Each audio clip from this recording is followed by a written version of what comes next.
They're getting too comfortable making a mess out of our town. Kailangan maipakita na natin sa kanila kung sino ang tunay na nagmamay-ari sa Pook Paraiso. Tama, Mama. Don't worry mo, Sherry. I'll take it from here.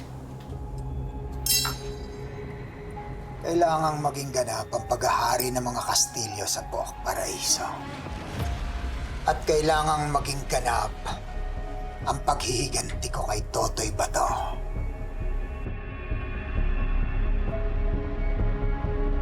Dahil sa ginawa niya sa akin.